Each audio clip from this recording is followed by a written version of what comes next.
24-25 ದ್ವಿತೀಯ ವರ್ಷದ political science question paper model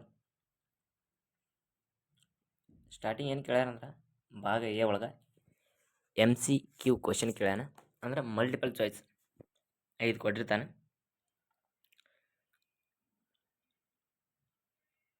question ನೋಡ್ಕೊರಿ student, ನಿಮ್ಗೆ ಹೆಲ್ಪ್ ಆಕಾವು ಎಕ್ಸಾಮ್ಗೆ, ಆ್ಯನ್ಯುವಲ್ ಎಕ್ಸಾಮ್ಗೆ.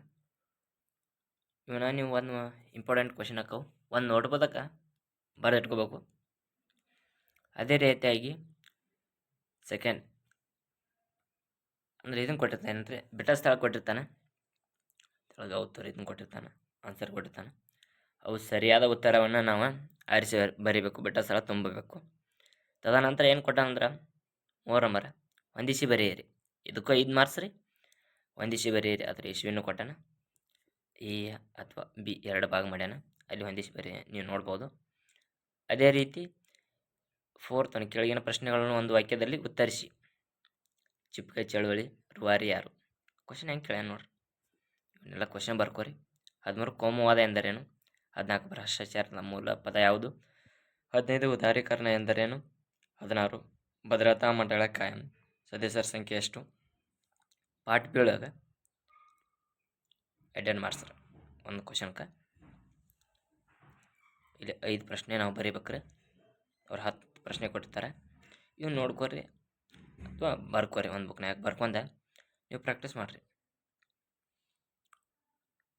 ಪಂಜಾಬ್ ಎಷ್ಟು ರಾಜ್ಯಗಳಾಗಿ ವಿಂಗಡಿಸಲಾಗಿದೆ? ಅವು ಯಾವುವು? 2024. 18 ಪುನಃ ಒಪ್ಪಂದ ಯಾರ ನಡುವೆ ನಡೆಯಿತು? ಯಾವಾಗ ನಡೆಯಿತು? 19 ಪಕ್ಷ ನಿಷೇಧ ಎಂದರೇನು? 20 ಅಖಿಲ ಭಾರತದ ಸೇವೆ ಎಂದರೇನು?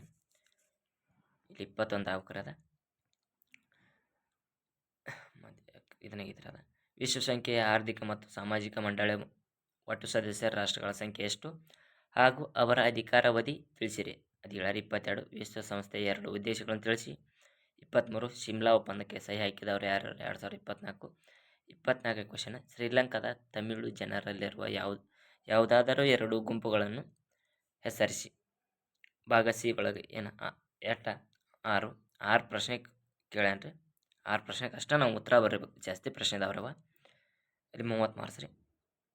1935 ಭಾರತ ಸರ್ಕಾರ ಕಾಯ್ದೆ ಸಂಕ್ಷಿಪ್ತವಾಗಿ ಬರೆಯಿರಿ. 26 ನಾಗರಿಕ ಸೇವಾ ವರ್ಗದ ಲಕ್ಷಣಗಳು ವಿವರಿಸಿ. 27 ದಲಿತ ಚಳವಳಿ ಕಾರಣ ವಿವರಿಸಿ. 28 ಕಾರ್ಮಿಕ ಚಳವಳಿ ಕಾರಣಗಳು ವಿವರಿಸಿ. 29 ಕೋಮುವಾದ ಕಾರಣಗಳನ್ನು ವಿವರಿಸಿ. 30 ಸಮ್ಮಿಶ್ರ ಸರ್ಕಾರ ದೋಷಗಳು ಯಾವುವು ಬರೆಯಿರಿ. 31 ಭ್ರಷ್ಟಾಚಾರವನ್ನು ಯುವ ಜನತೆ ಹೇಗೆ ತಡೆಗಟ್ಟಬಲ್ಲರು ಎಂಬುದನ್ನು ತಿಳಿಸಿರಿ.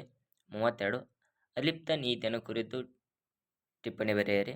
33 ಶ್ರೀಲಂಕಾದ ಜನಾಂಗೀಯ ಸಮಸ್ಯೆ ನಿರ್ವಹಣೆಯಲ್ಲಿ ಭಾರತದ ಪಾತ್ರವನ್ನು ವಿವರಿಸಿ. ಭಾಗ ಡಿ ಒಳಗ್ರಿ 10 ಮಾರ್ಕ್ಸಿನ 2 ಬರೀಬೇಕ್ರಿ. 4 ಕ್ವಶನ್ ಕೊಟ್ಟಾರ. ಭಾರತದ ಪಕ್ಷ ಬದ್ಧತೆಯ ಸ್ವರೂಪ ವಿವರಿಸಿ. 35 ಅನಕ್ಷರತೆಯ ಕಾರಣಗಳ್ಯಾವುವು? ಅದು ಭಾರತದ ಪ್ರಜಾಪ್ರಭುತ್ವಕ್ಕೆ ಹೇಗೆ ಮಾರಕವಾಗಿದೆ ವಿವರಿಸಿ. 36 ಜಾಗತೀಕರಣ ಅರ್ಥ, ಪ್ರಾಮುಖ್ಯತೆ ಹಾಗೂ ಅದರ ರಾಜಕೀಯ ಪರಿಣಾಮಗಳನ್ನು ವಿವರಿಸಿ. 37 ಸಾರ್ಕ್ನ ಸ್ಥಾಪನೆ ಮತ್ತು ಅದರ ಸಹಕಾರ ಕ್ಷೇತ್ರಗಳನ್ನು ಕುರಿತು ವಿವರಿಸಿ. ಇದು ಸೆಕೆಂಡ್ PUC ರಾಜ್ಯಶಾಸ್ತ್ರ ಕ್ವಶನ್ ಪೇಪರ್ ನೋಡ್ರಿ. ಇದನ್ನು ನೀವು ಚಲೋದಂಗೆಲ್ಲ ಆನ್ಸರ್ ಬರ್ಕೋರಿ, ಕ್ವಶನು ಬರ್ಕೋರಿ, ನೋಟ್ಸ್ ಮಾಡ್ಕೊರಿ. ಮಾಡ್ಕೊಂಡು ಎಕ್ಸಾಮ್ದಾಗ ಚಲೋದಂಗೆ ಮಾರ್ಕ್ಸ್ ತೆಗೀರಿ. All the best.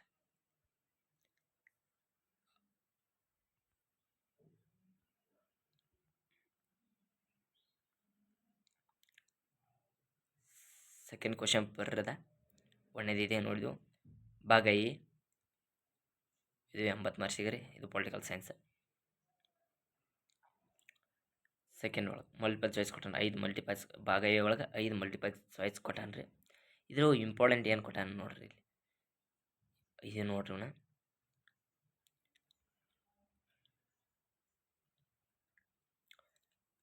Second one ಒಳಗೆ ಏನು ಬೆಟ್ಟ ಸ್ಥಳ ಕೊಟ್ಟಾನ. 5 ಕೊಟ್ಟಾನ.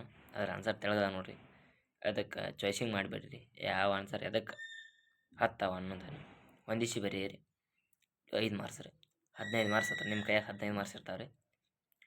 ಮತ್ತು 1 ಮಾರ್ಕ್ಸಿನ ಇಲ್ಲಿ 5 ಕ್ವಶನ್ ಇರ್ತಾರೆ. ಸಾಮಾಜಿಕ ತಾರತಮ್ಯ ಎಂದರೇನು? 13 ಅನಕ್ಷರತೆ ಎಂದರೇನು? 14 ಸಮ್ಮಿಶ್ರ ಸರ್ಕಾರ ಅರ್ಥವೇನು? 15 ಲಿಂಬಾದ ನಿರಂಕುಶಾಧಿಕಾರಿಯನ್ನು ಹೆಸರಿಸಿ. 16 ಸಾರ್ಕ್ನ ಪ್ರಧಾನ ಕಚೇರಿ ಎಲ್ಲಿದೆ? ಭಾಗ ಬಿ. ಇದು ಕ್ವಶನ್ ಬರಿಬೇಕ್ರಿ. ಇಲ್ಲಿ ಜಾಸ್ತಿ ಕೊಟ್ಟಿರ್ತಾರೆ, ಅದ್ರೊಳಗೆ ನಮ್ಗೆ ಯಾವುದು ಸರಿ ಅನಿಸ್ತೈತಿ, ನಮಗೆ ಯಾವ್ದು ಕ್ವಶನ್ ಬರ್ತೈತೆ ಎಂಬುದನ್ನು ನೋಡಿ ಬರೀಬೇಕು. ಸೈಮನ್ 17ನೇ ಸೈಮನ್ ಕಮಿಷನ್ ಎಂದು ಏಕೆ ನೇಮಿಸಲಾಯಿತು? 18 ಪ್ಯಾರಾಮೌಂಟ್ಸ್ ಎಂದರೇನು? 19 ಪ್ರಾದೇಶಿಕ ಪಕ್ಷಗಳ ಎಂದರೇನು? ಉದಾಹರಣೆ ಕೊಡಿ. 20 ಆಡಳಿತ ಸೇವೆಯಲ್ಲಿ ಅನಾಮಧೇಯತೆ ಎಂದರೇನು? 21 ಸಾಮಾನ್ಯ ಸಭೆ 2 ಕಾರ್ಯಗಳನ್ನು ತಿಳಿಸಿ. 22 ಸಾರ್ಕ್ನ 2 ಸದಸ್ಯ ರಾಷ್ಟ್ರಗಳನ್ನು ಹೆಸರಿಸಿ. 23 ಶ್ರೀಲಂಕಾದ ಯಾವುದಾದರೂ 2 ಉಗ್ರಗಾಮಿ ಸಂಘಟನೆಯನ್ನು ಹೆಸರಿಸಿ. 24 ಪಂಚಶೀಲ ತತ್ವಗಳ ಸಹಿ ಹಾಕಿದವರು ಯಾರು? ಭಾಗ ಸಿ ಒಳಗೆ ನೋಡ್ರಿ 6 ಕ್ವಶನ್ ಬರೀಬೇಕ್ರಿ. 25 1947 ಭಾರತೀಯ ಸ್ವಾತಂತ್ರ್ಯ ಕಾಯ್ದೆಯ ಮುಖ್ಯಾಂಶಗಳನ್ನು ವಿವರಿಸಿ. 26 ಮುಖ್ಯ ಕಾರ್ಯದರ್ಶಿಯ ಕಾರ್ಯಗಳನ್ನು ಪಟ್ಟಿ ಮಾಡಿ.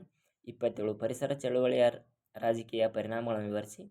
28 ಮಾನವ ಹಕ್ಕುಗಳ ಚಳುವಳಿಗಳಿಗೆ ಕಾರಣಗಳ್ಯಾವುವು ವಿವರಿಸಿ.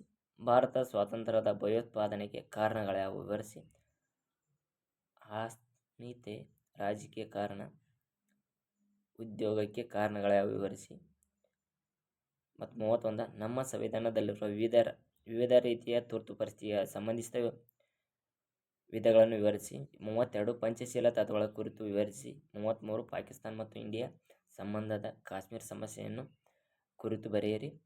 ಭಾಗ ಡಿ 7 ಇದರಲ್ಲಿ 2 ಪ್ರಶ್ನೆಗಳಿಗೆ ಮಾತ್ರ ಉತ್ತರ ಬರಬೇಕು. 10 ವರ್ಷ ಕ್ವಶನ್ ಇರ್ತೈತಿ. 34 ಕೇಂದ್ರ ಚಳುವಳಿ ಆಯೋಗ ರಚನೆ, ಅಧಿಕಾರ ಮತ್ತು ಕಾರ್ಯಗಳನ್ನು ವಿವರಿಸಿ. 35 ರಾಷ್ಟ್ರ ನಿರ್ಮಾಣಕ್ಕಿರುವ ತೊಡಕು ಮತ್ತು ಅವುಗಳ ನಿವಾರಣೋಪಾಯಗಳನ್ನು ಚರ್ಚಿಸಿ.